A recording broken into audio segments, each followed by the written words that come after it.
thank you to my panelists for joining me for this important discussion where we're going to be talking about the next generation of fans, something that keeps me occupied pretty much most of the time I'm at work. I'm going to come to each of you first in order, just to quickly explain your role in your organization and how it relates to the topic we're going to discuss today. Marc. Good morning, everybody. My name is Marc Veelenturf. I'm the CEO for Atos for Middle East and Turkey. We are a global system integrator with less than 100,000 people worldwide. We invested about 2 years ago to build a sporting capability in Saudi, and I'm very happy to be here, be part of this panel. Shahrukh. My name is Shahrukh Sohail. I'm the Senior Sports Business Manager at Xplere. We're a Saudi-owned, operated company working at the intersection of sports and technology with the portfolio of products and services. And we also see ourselves as a master integrator of said technologies. And we work with leagues, clubs, federations across Saudi Arabia with all of the major stakeholders to achieve a lot of different business results. Thanks, Olek. Welcome to Riyadh. Thank you. I'm the president of Televisa Univision. We're the largest media company for Spanish.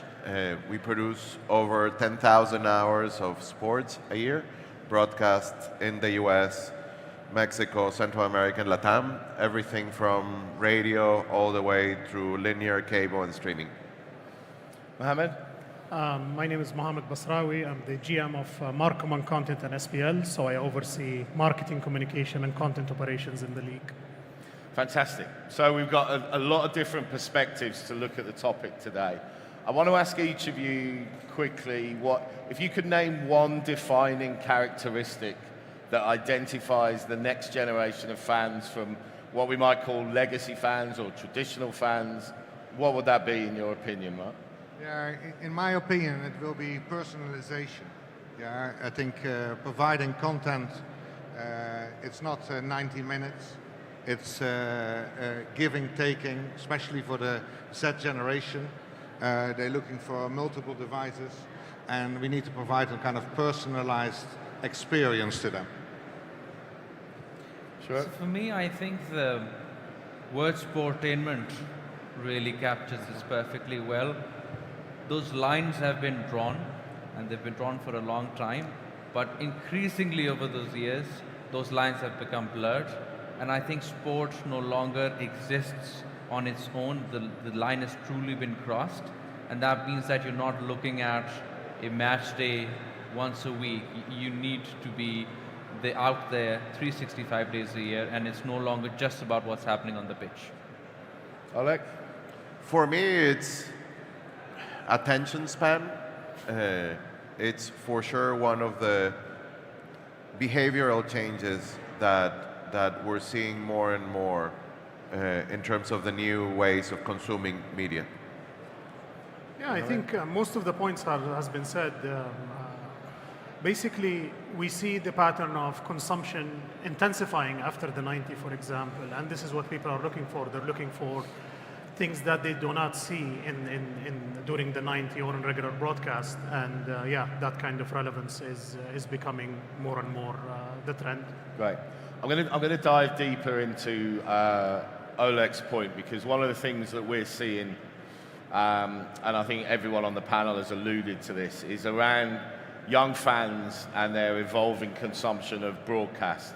I mean, our research that we do in FootballCo, I'm presenting some of it later, we do it before every major tournament, and 50% of Gen Z fans are now telling us that their enjoyment of a major tournament wouldn't be diminished if they didn't watch a single game live.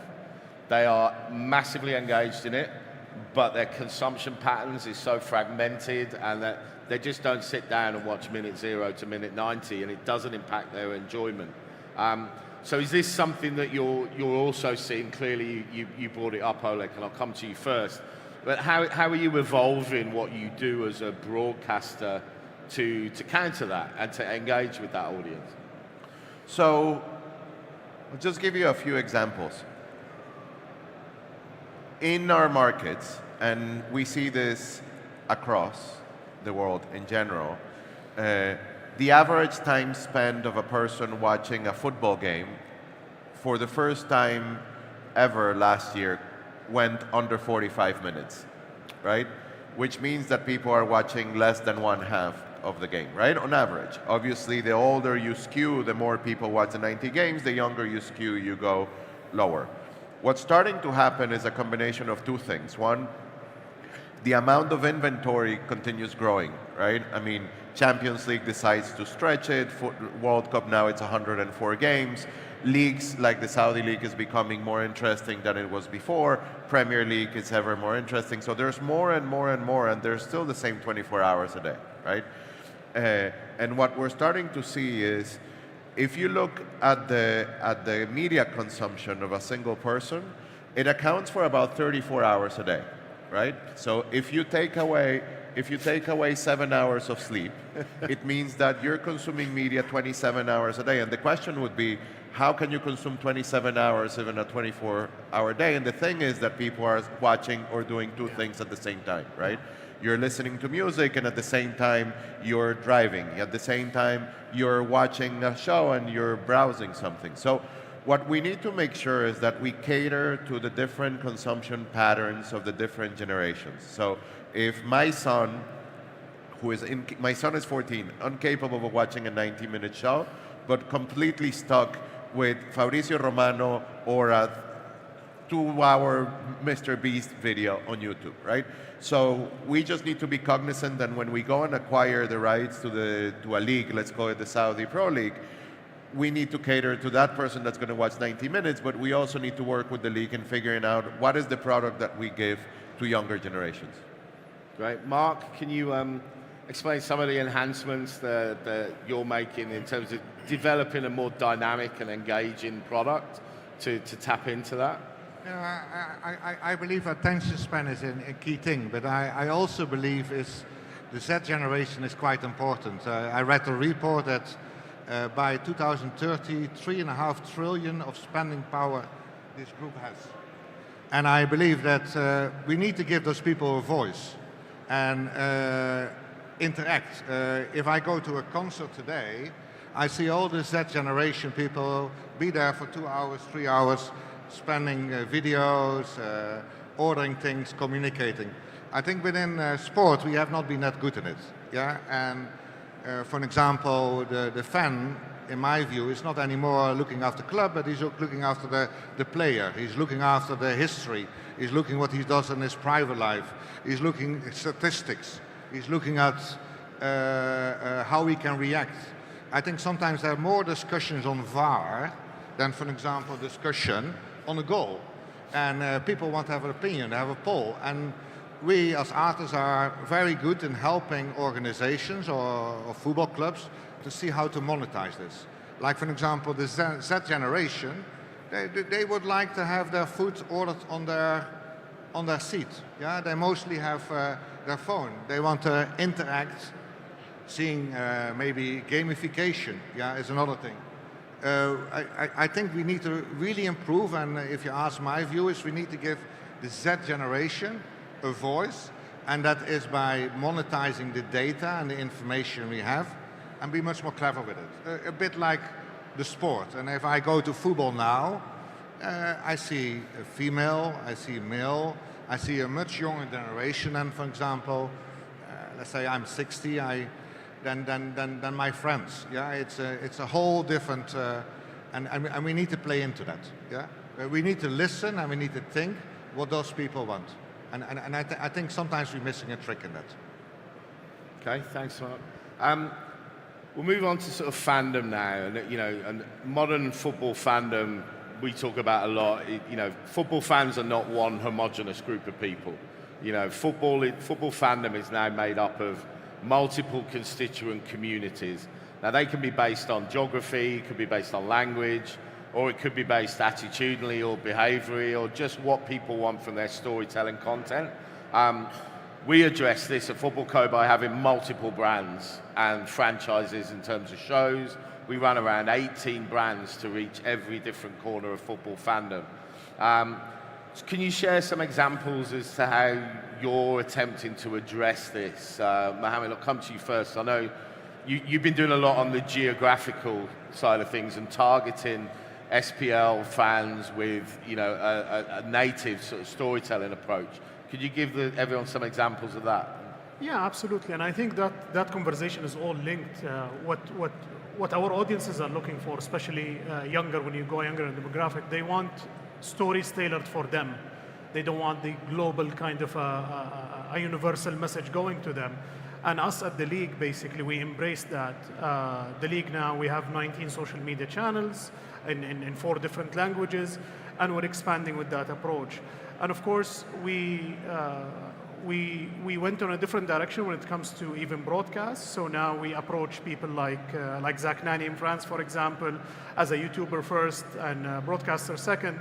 And it's proven to be a very good direction to go to attract certain audiences, and it's a very good market penetration tool, honestly speaking. So us at the league, we are focusing on that, and we're doubling down on trying to not only go after the visibility, but actually go with relevance. And relevance comes by hyper-localizing your product to that audience. Okay. A step back from that. Obviously, the 200 plus countries in the world. What are the indicators for you where you look at to go, okay, where do we go next with official SPL social channels or content? What are the indicators you look at that says this is a market that is now an opportunity for us? Exactly, and I think broadcast watch times and it's one of the metrics that we look at, but we look at many other metrics because we look at the markets that are ahead of us or before us in time zones, and we analyze what happens on social media, the consumption that happens on social media. And some of the countries, if you look at the broadcast numbers alone, you would say, okay, this country is irrelevant. But then you look at the metrics otherwise, and you will find consumption crazy. So yeah, in our international strategy, basically we have 7 criteria, different criteria, one of which, of course, is time zones, consumption on social media, base consumption of the league, and so on and so forth. So yeah, we look at way more metrics now when we evaluate markets, and definitely social and digital media consumption, and after the 90 consumption plays a big role in that evaluation. Okay, thanks. Shahrukh, I'll come to you. From your perspective about that importance and data-driven approach to understanding the fan landscape and a more personalized approach to address those audiences, how are you feeding into that process for your partners? So for me, I think this starts by understanding the audience as a whole. Our concept is that if you look at behaviors, they are shaping the community far more than geography now.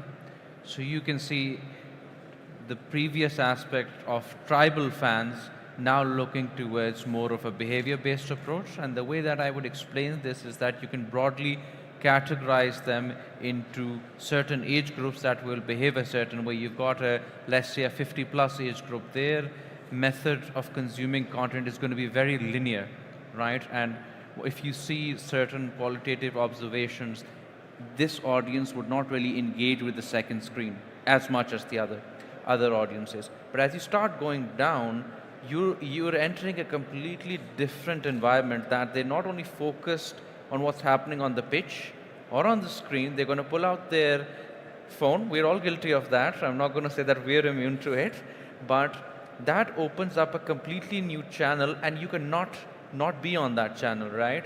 Which means that you're going to have to start looking at some very interesting areas. There was this Deloitte report saying that 55% of fans would engage more, especially in live games, if there was an angle of virtual reality involved with it. Your FootballCo report from last year mentioned that playing video games was an entry to football and other sports, but the number was bigger than watching live games. So like 25 to 15% or odd. That is transformational. And if you zoom out, this is perhaps the biggest behavior change you've encountered in sports for the last 60 years, that they're not interested in the central aspect of sports anymore, that 90 minutes, this game, your favorite player is going to go out and play. They value the auxiliary part of it more, the stories that they hear behind it, short form content, long form content. There's a reason why Welcome to Wrexham was clocking about 5 million views per episode. So I think for us as a company, we've explored technology into immersive VR, VR integrations in terms of fan engagement, and I would also like to look at the other part of this, right? Content and the engagement is one part, but what it really adds value is personalization. That's where we are at right now in terms of artificial intelligence, which means that when you're engaging with this age group, this fan base, you can really tailor your messages down to them and engage with them at a manner that simply wasn't possible before. I'm gonna move on, take that and also move on. The other thing that we're seeing is in terms of shifting content demand from younger fans is moving away from what I call the traditional news, preview, review cycle, which again is very tied to the on-pitch, much more into like a demand for player-led, emotive storytelling, and human-led fan content. You know, fans are going from wanting to be broadcast at to being part of the conversation and part of the content creation. Mohammaed, how are you as the league adapting your content and storytelling messaging to connect authentically with those audiences? Yeah, we focus exactly at what you said. We try to show the fans things that they cannot see on broadcast cameras, for example, or no matter what kind of ticket they have. So one of the things that we did, we started last season and we doubled down on this season. We introduced something we call the mobile content unit. These are people around the stadium with mobile phones trying to capture that behind the scene action that happens. So it's literally kickoff minus 7 or 8, literally 2 minutes before the broadcast camera actually shows the interaction between the players. So we try to make it as authentic as possible, and we show them as much of behind the scenes as possible. And that type of content is what is being looked after, and some of these small interactions, they will garner more views even the match itself combined. So you'll find a clip, 15 seconds, that goes absolutely viral, and you will have like 15 million views on it in the first like 5 hours after posting. So we understand the demand for that, and we're shifting and we're trying to adapt to what our audiences are looking for. And we can see that we're cutting through, because when you look at the interactions and engagement and the comments, this is what drives the conversation beyond the match, sometimes even beyond the result of the match.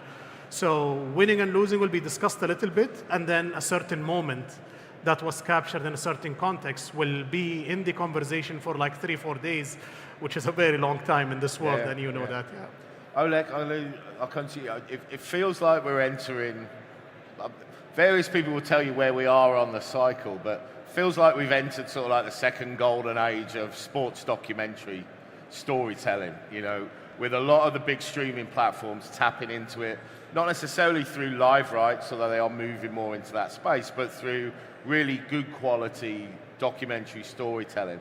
How are you sort of like evolving that in terms of your content mix for audiences between linear live broadcast and more sort of documentary behind the scenes storytelling approach? So one of the things that it's a reality of our business is the following. 40 years ago or 50, when you couldn't broadcast internationally, where you didn't have access in your own country to other leagues, people became fan of leagues, right? Mm-hmm. And if you were in India, you were a fan of cricket. If you were in England, you were a fan of cricket and football. If you're in the US, it's American football and baseball. When borders starting to open and people starting to move, people became fan of teams, right? So your son is born, and regardless of where you live, you give him a jersey and he becomes a fan of that team, right? With players migration happening over the past 5 to 7 years, and players becoming media companies, what's starting to happen is that kids are now fans of players, not of teams anymore. Like, my son is a fan of Haaland and Cristiano Ronaldo and Mbappe, and it's regardless of where they play. So he might have an allegiance that is somewhat strong to Real Madrid, but the moment Cristiano Ronaldo moves to Juventus, he's a Juventus fan, right? That is the piece of the storytelling that we can't fight with. We can't do a documentary on Haaland because there is a documentary on Haaland every single day on his social media platforms, right? You're not going to go deeper to that. So you need to find the storytelling beyond that, right? What happened? Like, Drive to Survive is a unicorn, right? Yeah. I mean, everybody's trying to emulate that because you're basically telling the story that no single individual can tell. And that's where we're trying to focus. What is the collective thing that we can isolate, that it's not dependent on a team or a person, that we can tell and we can weave in throughout the entire season? And also, I think, you know, we talk about Drive to Survive a lot, you know, and Drive to Survive was the best example yet of how a storytelling series ended up impacting the live broadcast and the sport itself, and that it was the entry point for a lot of younger fans that Bernie Ecclestone's F1 had ignored as irrelevant and digital, as we're going to turn F1 into a human drama, what is a very technical sport, because we know that someone that isn't interested in F1 is not going to go from 0 to Sunday afternoon for 2 hours. We needed that gateway, and I think that's where Drive to Survive did an incredible job. The thing is that F1 is one of the only leagues, if not the only league in the world, that controls everything. Yeah. Like, they own everything. They own the entire ecosystem from everything, right? So they're able to do that. And it's fantastic. And by the way, it's probably one of the best sports to watch on TV. Yeah, I'm gonna pick back up on that player first, because we see exactly the same. And in our research now, fans are following between 7 and 8 teams. You know, which to me, as a 56-year-old Aston Villa fan, is sacrilege. But that's what we're seeing. You know, so the younger fans are following, you know, where their favourite players are. Mohammed, you know, obviously we've seen an approach by the Saudi Pro League that has been player-led, you know, bringing big-name players to the league to bring the eyeballs with it. How are you helping the clubs as well through that, in terms of, you know, helping them build the club brand off the back of the superstar player? Yeah, absolutely. And I think that's a very excellent point. The Saudi Pro League is going through a transformational journey, and that journey will touch every aspect of the sport itself, one of which is making sure that the clubs, they have their fair share of everything that is happening. And we, as a league, we have multiple programs, along with the Ministry of Sport, of course, to help the clubs capitalize on what's happening. I'm going to highlight one of these programs we call the Brand Managers Program. Basically, these are SPL employees working with the clubs day to day to help them in their needs when it comes to marketing, content, communication, and otherwise. And the level of support depends on the need of the actual club. So some clubs will do their marketing campaigns, some of the clubs will provide logistical supports, other clubs will provide community engagement opportunities and support, some clubs will do help in building strategies and calendars. And yeah, this is one of the ways we help the clubs. Another aspect that we help the clubs with overall is through the shoulder content. So we introduce series we call the Club DNA, and we select 3 to 5 clubs per season to create like a small docu-series telling the story of the club and whatnot. And of course, we realize our role in this as a league, especially for the international markets, the non-Arabic speaking markets. We know that we were not out there a couple of seasons back, and we're trying to bridge that gap and help the club to get the international exposure as well.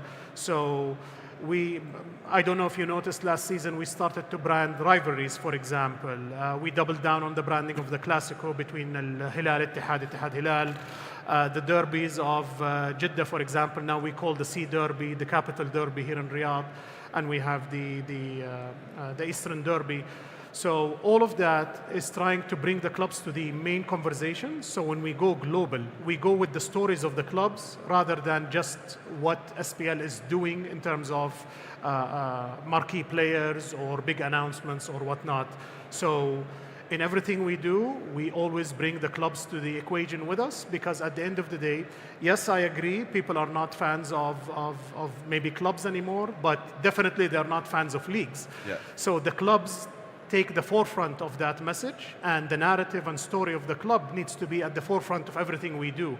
And doing all of this is just trying to help the club in their efforts when we go, especially in the non-Arabic speaking markets. Shahrukh, I'll come to you. You know, how you help rights holders? Like, how do you help them, understand that, the player focus of younger fans, but how do you help them turn it into something actionable that they can do off the back of that in terms of using that player power to their own benefit? So for me, this is a very interesting area actually, and some of the conversations that we're now having with clubs, because like Mohammed was mentioning, that each club is on a very, very different journey. Some of them have very high level of maturity, right? They don't need the initial hand holding, but some of them do. So for us, it's having that versatile approach that we can guide them on different stages.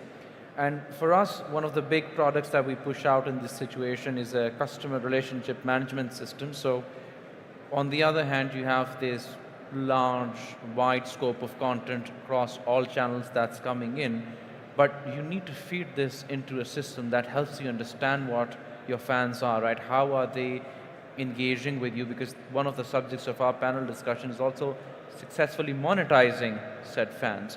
So helping you understand their behaviors in terms of their interaction, their purchases with you, it puts you on a journey to segment those fans, and then you can personalize that at a mass scale to make sure that you are giving them value in terms of your offer, your communication is more streamlined, and we've seen some very interesting examples. One of the solutions that we're working with has been deployed for Inter Miami, where we have a fantastic case study of generating $2 million from their existing fan base. And this is one of the key concepts that we are putting out and working with SPL clubs now to see how we can unify their fan base, segment their data, and ultimately help them monetize their fan base as well, because in order for these clubs to grow, they need to have sustainable revenue sources, and fans are obviously a big part of that. Okay, thank you. Another shift that we've seen is from the traditional sort of one-to-many broadcast model, being challenged by younger fans who want to play an active role. They want to be in the conversation. They want to create content as well as just watch content. And traditionally, when we first talked about second screening, it was very different to what it is now. Second screening used to be keeping up with the other scores in the game that I'm not watching, maybe looking at some data, maybe looking at Twitter to see the reaction, but it's gone way beyond that now. Marc, I want to come to you in terms of how that can create a challenge for rights holders and broadcasters, but how you can help them deal with this, understand their benefit from it, but also create a much more dynamic and engaging experience for fans. I think it's a very good question. It's not a problem. I think it's an opportunity. First of all, for the clubs and for the leagues and everything else. As Atos, we're the IT provider for the UEFA, for example. People always set the second screen. You have also multiple screens where people want to engage with. In America, they're very good with the kissingram, for example. Yeah, it's you could get some people in trouble if they were at a Coldplay concert, but yeah. But if you look, for example, in you mentioned about content creation. Look at Netflix. They create professional content. If you look at YouTube, the people are creating the content. And I think we have not been very good in creating a medium between it. Because when, for example, Ireland won or qualified for the World Cup, every TikTok, every YouTube, every Instagram was full with people celebrating internally at their home, the celebration. And I think we have not been very good, and that's where Atos really can help it, is to give the people a voice using this data what they have, using the platforms, personalizing it, monetizing on top of that. For example, polling. Yeah? Who do you think is going to win? Chats. Yeah? You think that we still have a chance of winning? Do you think that we should change the football player? You create a lot of environment, and I think that's what Olek said also. The span, they say 10 seconds or 7 seconds in Z-Gen has. I see them watching a concert for 2 hours. I'm seeing them watching a film for 3 hours. When I also see them, when they're watching a film, they're texting their friends from, hey, this is a really good movie, you should watch it. And I think within football, we definitely can help, and we definitely can find a way how to monetize it. And maybe gamification, which is also becoming very close to the fan engagement, could be a great tool of doing that. Okay. I mean, again, we used to talk about second screening with through the lens of a fan watching at home. Sure. You now see people second screening in the stadium. Sure. You know, it's not just there as I'm watching. It's there as this is my opportunity to create content and be part of the conversation. And they want to see it from different angles. Yeah, they want to replay it back and see it from a different angle and then another angle. It's a continuous interaction between the fan engagement. And I also believe it's not a 90 minutes. It's from almost, they say, sport is a religion. Yeah, a religion is also, it should be, for most hardcore fans, it is day in and day out. They are chatting before the match, after the match, engaged. And I think that's where football clubs and media and everything else can really help and support and monetize this. Staying with that creation of content by fans in a stadium or sharing of content. Now, I'm going to come to Olek and Mohammaed, because traditionally that might have been something that broadcasters and rights holders would have clamped down on and go, well, hang on a minute, you're not allowed to show anything of the pitch. That contravenes our arrangement with our broadcasters. Have you deliberately started to show flexibility towards that and an understanding that that's not really cannibalizing what you do? If anything, it's adding to what you deliver. Olek, I'll come to you first. So this is the perfect scenario for him. Is exactly. is the worst scenario for me, right? Exactly. Look, the way we manage it, and this is a rule that we have, and maybe it's something everybody can take away from us. It's we call it the 3 Fs, right? If it's by fans, for fun, we're fine with it, right? Yeah. If one of those 3 changes, we kill it, Yeah. right? If it's not by a fan but by a brand, we kill it. If it's by a fan but not for fans but for a brand, we kill it. If it's by a fan for fans but he's monetizing it and it's not for fun, we kill it, right? Because we are the only ones that are paying the leagues. We need to keep monetization. Now, anything that builds engagement and interest, I'm all for it, right? So that's kind of the rule we follow. Yeah, Mohammaed, actually, from the league's perspective. I think you covered it beautifully. We implement something very similar from our side as well, but I'm going to use the 3 Fs moving forward. Trust me. So yeah, I think it's at the end of the day, I need to protect you as well. You're buying my product, you're helping me distribute. The business model needs to be protected overall. But yeah, we do something very similar. So anything that is being monetized and used for commercial gains for non-right holders, we kill immediately as well. The rest, I think it's in this day and age, there are 60,000 cameras on top of your broadcast cameras at the stadium. So of course, you're not going to stop everyone from capturing that special moment. And these special moments, keep in mind that might be a special moment for the fan themselves. So them sharing their own story and experience within that sporting event. So killing it completely is not feasible and not logical. And I don't think it's right, honestly speaking. But definitely the 3 Fs, I'm going to use it moving forward. Yeah.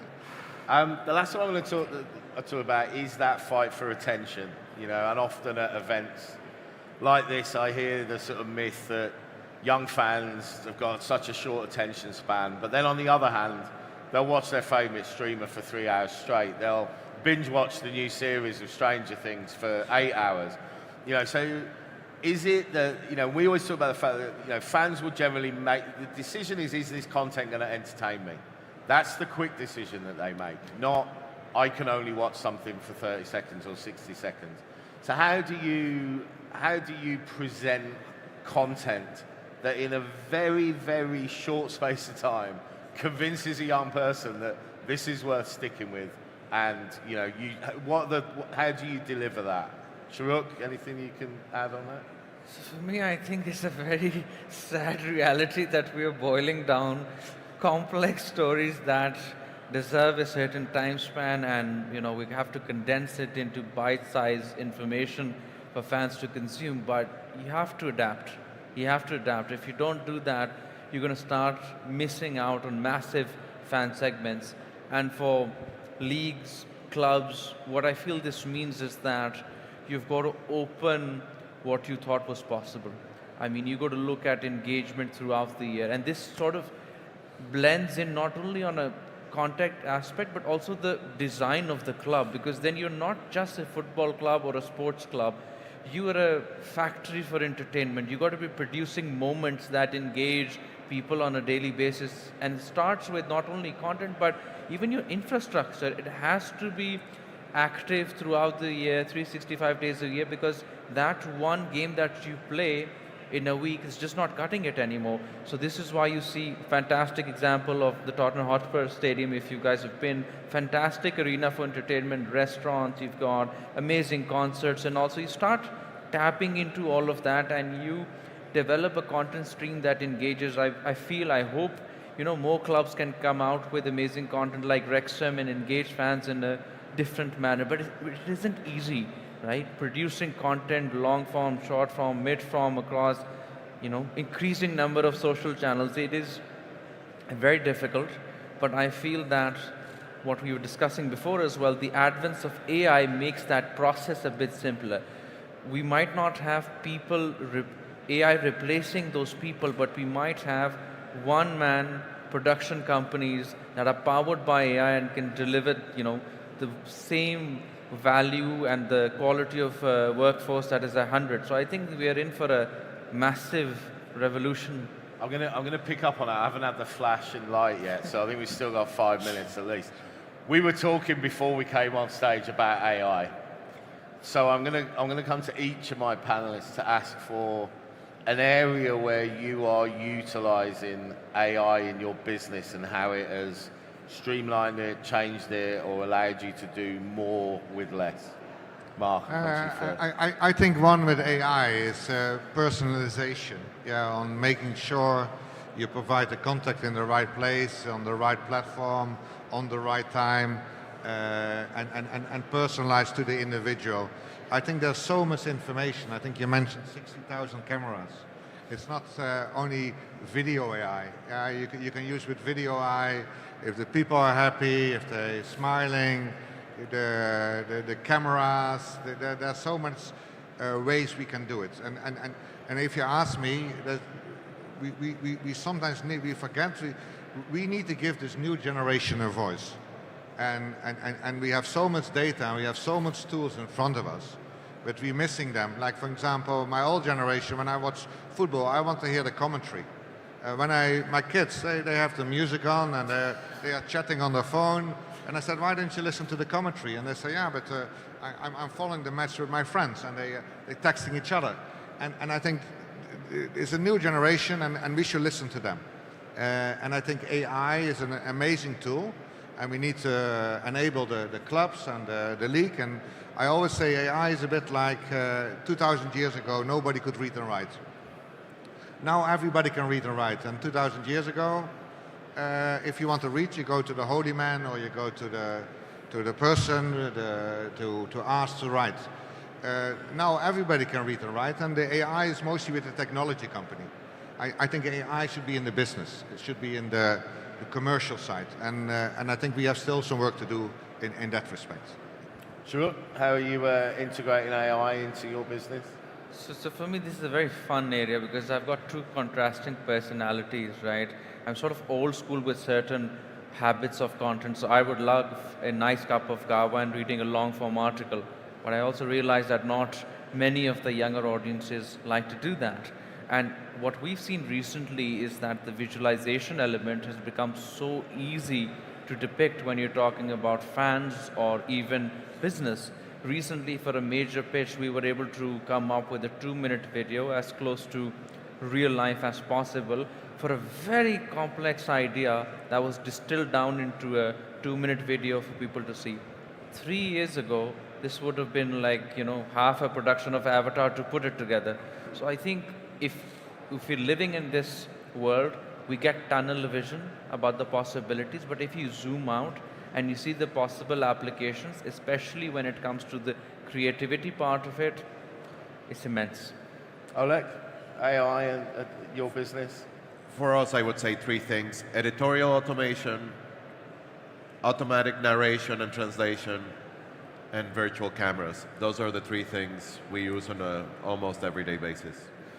Yeah, I mean, when we were part of the Zone, we used the tool. I used the tool in Asia, WSC, and just ahead of its time in terms of the creation of highlights clips and short form clips, automated publication. It just made things so easy. And are you still using those tools as well? We work with WSC. Yeah, great. Mohammaed, AI at the SPL, how are you incorporating it in terms of fan content engagement? Yeah, I mean, we have similar editing tools that we use as well for automatic highlights and automatic stories and whatnot. But definitely us as a league, we see AI as a very important tool to be utilized in the future. I look at it that we are in the very early journey of how we integrate AI, but definitely personalization, customization of messages, newsletters, and things like that. You can go to the granular details of servicing each fan through an AI tool once you feed it enough data. And definitely having an LLM, for example, on top of your data lake is very important for content creation, even for our in-house content creators. So being able to speak to an AI telling, when was the last time a similar goal was scored, for example, and the AI will go and bring you back the clips. It's just going to improve everything. Honestly, AI to me is a tool. To me, it's an Excel moment. When Microsoft Excel started to come, it's the same. No one would argue now that a manual calculation or someone would do something manually is more or higher quality than Excel doing it. To me, that's what AI. It's a new tool. We need to adopt it. It's a fact that's going to incorporate itself in our daily lives, and we just need to find the right usage for it that serves our business model and the fans that we serve. Okay, amazing. Well, thank you. That's all we've got time for. Thanks to my panelists, Marc, Shahrukh, Olek, and Mohammaed. Please give them a round of applause. Thank you very much.